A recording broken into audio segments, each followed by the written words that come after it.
Yo semua, balik lagi bareng gue Vian Rafe. Dan seperti biasa di video kali ini gue bakalan lanjutin alur cerita yang sebelumnya pernah gue upload.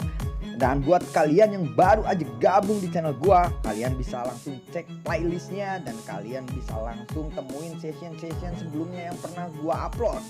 Jadi tanpa banyak basa-basi lagi, yuk kita langsung cek this out aja alur cerita session 8-nya.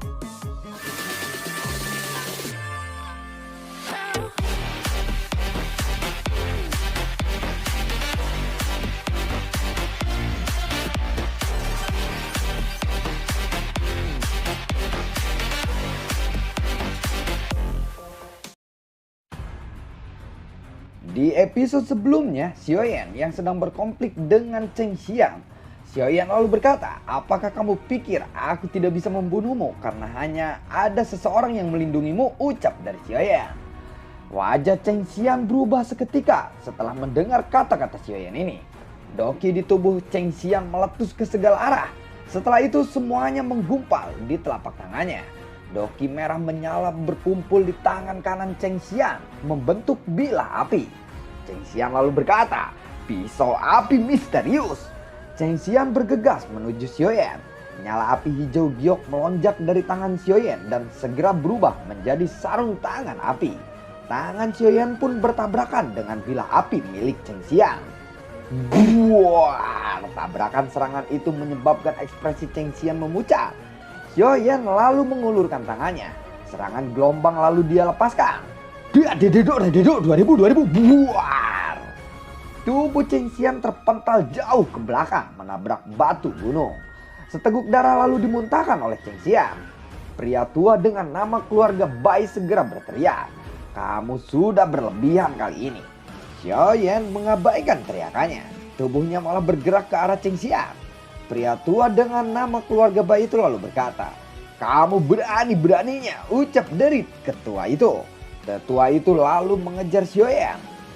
Melihat Xiaoyan bergegas ke arahnya, Cheng Xiang segera berteriak, Xiaoyan, jika kamu berani membunuhku, sekte Suan yang mendalam pasti tidak akan melepaskanmu, ucap dari Cheng Xiang. Xiaoyan benar-benar mengabaikan teriakan dari Cheng Xiang. Wajah Cheng Xiang menjadi jauh lebih pucat saat melihat Xiaoyan yang mengabaikan ancamannya. Xiaoyan lalu melintas dan muncul di atas kepala Cheng Xiang. Pedang Suan di tangannya dibungkus oleh nyala api.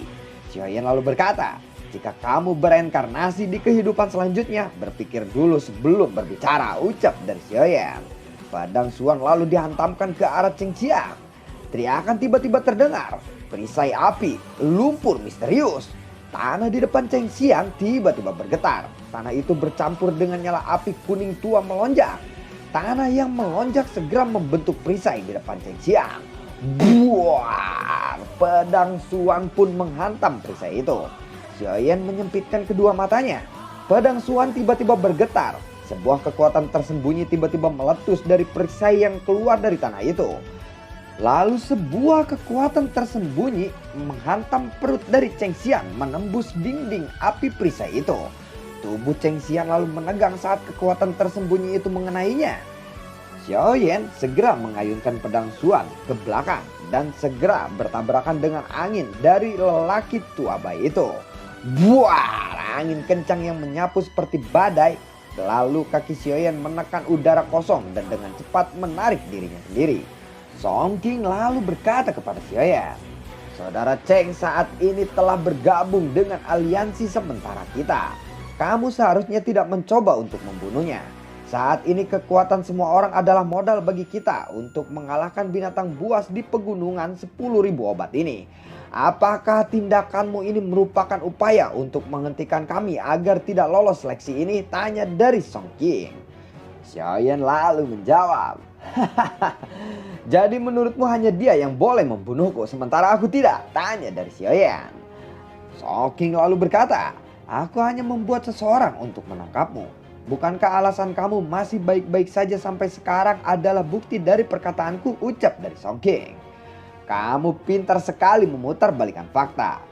Jelas-jelas Cheng Xiang berkata bahwa dia ingin aku mengalami nasib yang lebih buruk daripada kematian. Jangan bilang bahwa kamu tidak mendengar kata-katanya. Sudahlah, lupakan saja semua omong kosong ini. Orang-orang di sini tidak bodoh. Tidak ada yang akan mendengarkan kata-katamu. Jika kamu benar-benar tidak senang, kamu bisa ikut menyerangku. Aku tidak akan keberatan, ucap dari Xiaoyan. Tatapan Song King lalu menyapu ke sekelilingnya dan dia melihat para alkemis di sampingnya. Tak satu pun dari mereka mengungkapkan permusuhan terhadap Xiaoyan. Song King lalu berkata, kemampuan seseorang alkemis tidak terletak pada pertempuran dan pembunuhan. Jika kamu benar-benar memiliki kemampuan, aku akan menunggumu di pil gathering nanti, ucap dari Song King. Xiaoyan lalu melambaikan tangannya. Boneka setan bumi berubah menjadi cahaya perak saat kembali dan berdiri di samping Xiaoyan. Penetua dari sekte Xuan yang mendalam berpindah ke lelaki tua dengan nama keluarga Bai setelah melihat boneka setan bumi itu mundur.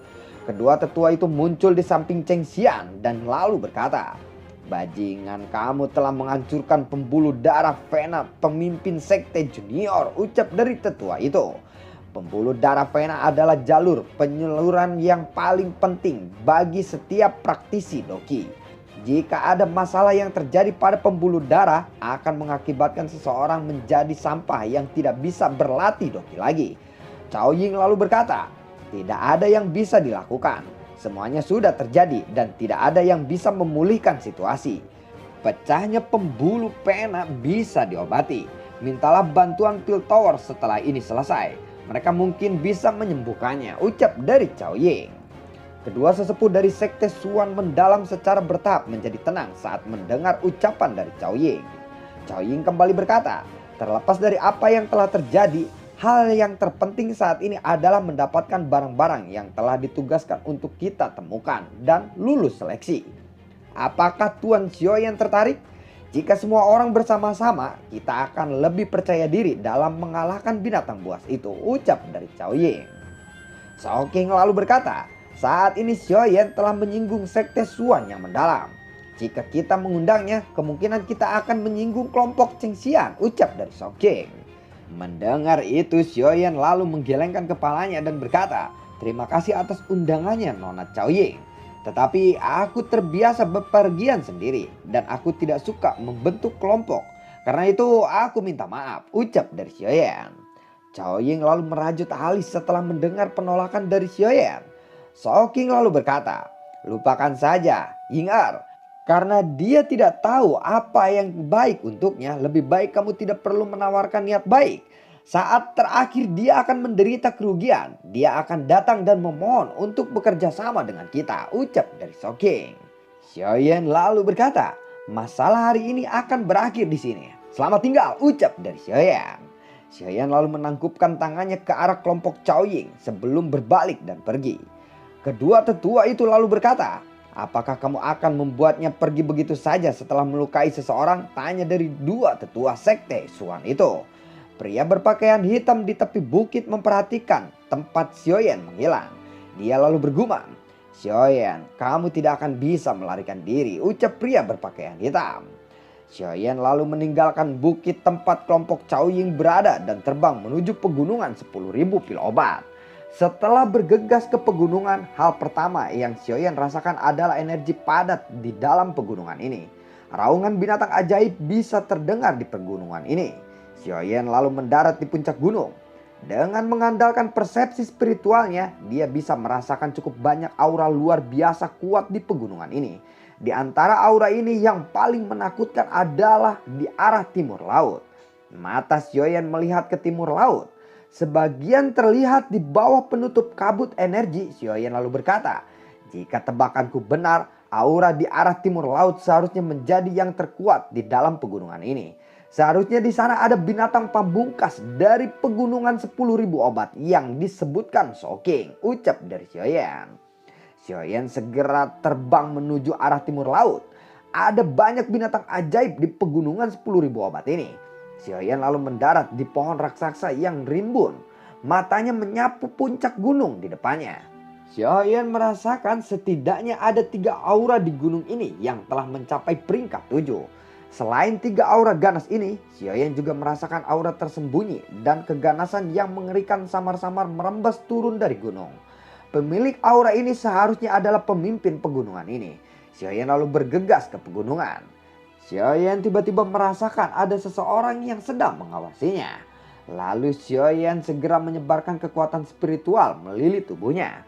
Xiaoyan menggunakan kekuatan spiritual ini untuk menyembunyikan dirinya. Xiaoyan bergegas ke puncak gunung.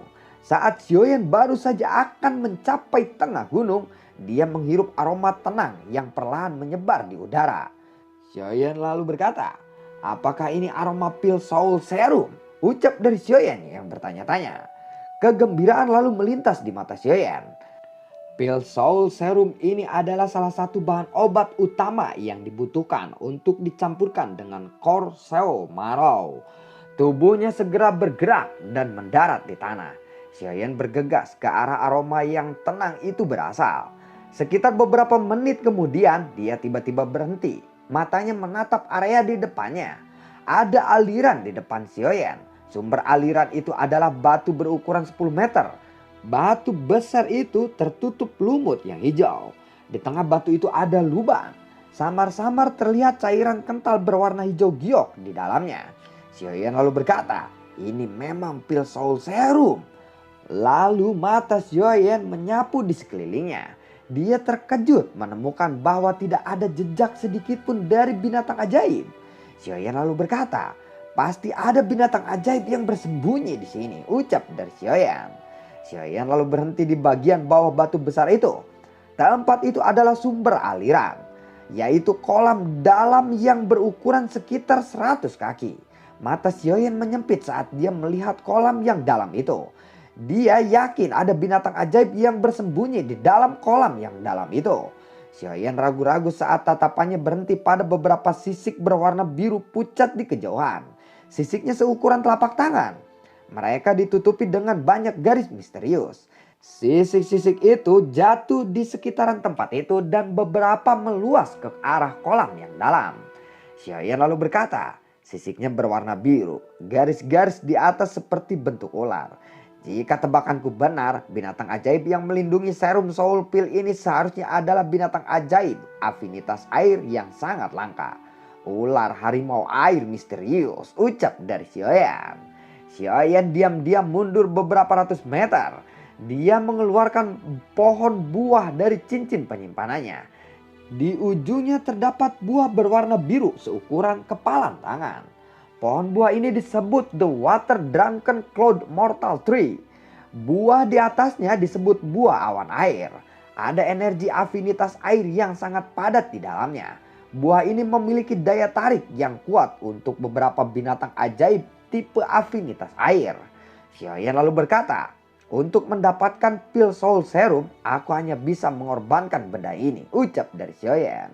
Dia dengan hati-hati mengubur The Water Drunken Cloud Immortal Tree di bawah tanah. Setelah mengubur The Water Drunken Cloud Immortal Tree, tubuh Xiaoyan lalu bergerak dan melompat ke pohon yang sangat besar itu. Singkat cerita, 5 jam telah berlalu. Tiba-tiba suara gelombang kecil air muncul di dalam hutan yang tenang. Mata Xiaoyan tiba-tiba terbuka. Dia langsung menoleh ke arah kolam yang dalam. Terlihat riak air mengalir terbentuk dari dalam kolam. Xiaoyan lalu bergumam, "Apakah binatang itu akan keluar kali ini?" ucap dari Xiaoyan di dalam hatinya. Tiba-tiba aura yang kuat mulai muncul. Sosok hitam tiba-tiba keluar dari dalam kolam. Panjangnya sekitar 2 meter. Tubuhnya ditutupi sisik berwarna biru. Dan garis-garis pada sisiknya tampak seperti pola harimau. Mulutnya besar. Sepasang mata ular terkontaminasi menyapu sekelilingnya. Puluhan tentakel yang panjang terus berayun. Sesaat kemudian matanya beralih ke bagian dalam hutan tempat Xiaoyan mengubur The Water Drunken Cloud Immortal Tree itu. Ular macan air misterius melebarkan mulutnya. Cahaya biru keluar dari mulutnya. Cahaya itu berubah menjadi penghalang energi melingkar yang melilit pil Soul Serum dan batu besar itu. Tubuh makhluk itu bergegas ke arah hutan. Ular macan air misterius bergegas ke hutan sebelum menemukan The Water Drunken Cloud Immortal Tree yang telah ditanam oleh Xiaoyan. Makhluk itu lalu mengayunkan ekornya. Tirai air biru melingkar. Tirai air biru menyebar sebelum perlahan berhenti. Setelah itu tiba-tiba berubah menjadi kabut. Ular macan air misterius melebarkan mulutnya dan tirai air lainnya pun keluar, mengelilingi Cloud Immortal Tree yang Xiaoyan sembunyikan. Setelah itu dia lalu menyerap pohon itu ke dalam mulutnya dan lalu pergi bergegas kembali ke dalam kolam. Jari Xiaoyan bergerak. Buah awan air yang telah dibungkus oleh tirai air tiba-tiba terbelah. Gelombang demi gelombang cairan pun perlahan mengalir keluar. Ular macan air yang misterius segera mengeluarkan cahaya biru dari tubuhnya. Pada saat yang sama, tubuh naga harimau air misterius tiba-tiba mendarat di tanah. Xiaoyan lalu bergegas turun dari pohon dan muncul di batu besar. Setelah itu dia mengeluarkan pukulan keras dan memecahkan tirai. Xiaoyan lalu membentuk segel tangan. Nyala api menggumpal menjadi bentuk duri menembus batu besar itu. Xiaoyan lalu mengeluarkan kotak batu giok dingin dari cincin penyimpanannya. Dia segera memasukkan pil soul serum ke dalamnya. Setelah itu dia lalu dengan cepat pergi dari kolam yang dalam itu. Meskipun efek buah awan air sangat kuat, tetapi tidak dapat bertahan lebih lama. Segera setelah Xiaoyan melarikan diri dari kolam yang dalam, raungan marah bergema di atas gunung. Sementara itu di suatu tempat ada aula besar yang dibangun dengan batu-batu besar yang berdiri di puncak gunung. Ada dua binatang besar sedang menjaga aula besar itu. Dua aura sengit merembes keluar dari tubuh dua binatang besar ini. Di bagian terdalam aula batu besar ini adalah ladang yang sangat luas. Pada saat ini ladang itu terdapat banyak bahan obat yang tidak terhitung jumlahnya. Seseorang pria besar ada di sana. Pria besar itu sedang melihat ke arah ladang tersebut.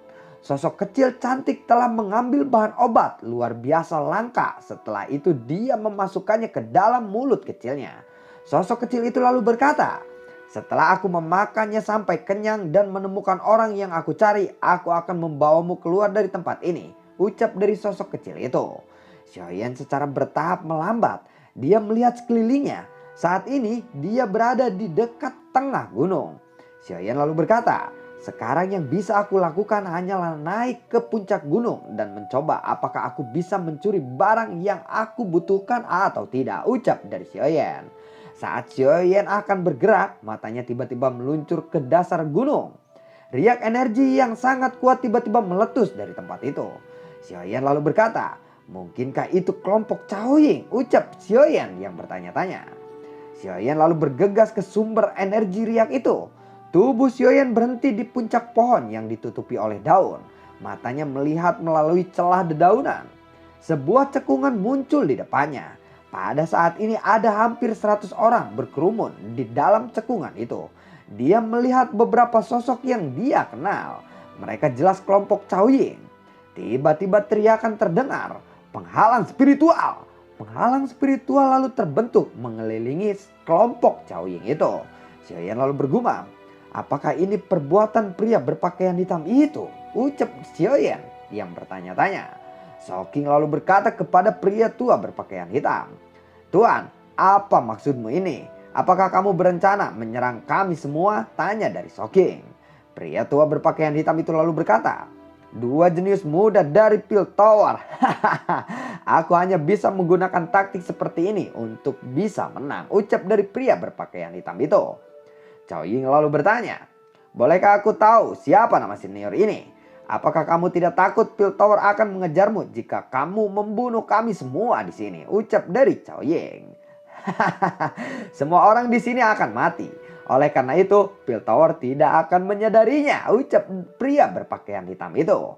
Soking lalu berkata, "Bukankah kamu terlalu sombong? Jumlah kami terlalu banyak. Apakah kamu pikir kami akan takut kepadamu?" tanya dari Soking. Banyak alkemis segera mengelilingi pria tua berpakaian hitam itu. Buar! Para alkemis yang mengelilingi pria berpakaian hitam itu tiba-tiba mengeluarkan darah dari leher mereka. Perubahan yang tiba-tiba ini menyebabkan Soking dan yang lainnya terkejut. Tatapan mereka buru-buru melihat ke atas. Terlihat lebih dari selusin sosok. Banyak alkemis mati seketika. Doki yang melonjak dari tubuh Caoying dan Soking memblokir sosok-sosok itu untuk menyerang mereka. Pertahanan itu berlanjut selama sekitar 10 menit. Dari 100 alkemis yang tersisa hanyalah Shao King dan Cao Ying dan 2 sesepuh dari sekte Xuan yang mendalam. Cao Ying lalu berkata, "Apakah senior berniat membunuh kami semua?" tanya dari Cao Ying. Pria berpakaian hitam itu lalu berkata, "Hahaha, aku cukup tertarik dengan jiwamu. Jika kamu dibiarkan tumbuh, kemungkinan kamu akan benar-benar bisa menjadi kepala raksasa berikutnya dari Piltover," ucap dari pria berpakaian hitam itu. Pria berpakaian hitam itu perlahan mengambil langkah maju. Tepat saat dia mengambil langkah untuk maju, tubuhnya tiba-tiba bergetar. Matanya tertuju ke pohon besar tempat Xiaoyan bersembunyi. Xiaoyan lalu bergumam, "Ini akan buruk," ucap Xiaoyan di dalam hatinya. Sebelum Xiaoyan bisa mundur, kekuatan hisap yang mengerikan melonjak keluar. Tubuh Xiaoyan ditarik dan mendarat di bagian dalam penghalang spiritual itu. Lalu bagaimanakah kelanjutan ceritanya? Akankah Xiaoyan juga ikut dibunuh oleh tetua berpakaian hitam itu? Dan siapakah pria atau tetua yang berpakaian hitam itu? Sampai kemampuannya keren banget cuy, bisa ngebunuh semua alkemis dan nyisain beberapa doang. Wah, jadi nantikan konten gua berikutnya dan semoga sehat selalu untuk kalian. Tidak lupa gua selalu ucapin terima kasih banyak buat kalian yang sudah mendukung channel ini dari awal hingga akhir. Dan gue selalu ucapin terima kasih banyak buat kalian yang sudah mendonasikan sedikit rezekinya lewat link Saweria di bawah kolom deskripsi. Dan sebenarnya gue belum molor. Gue molor dulu, nanti kita lanjut sore ya. Terima kasih semuanya dan semoga sehat selalu untuk kalian. Assalamualaikum.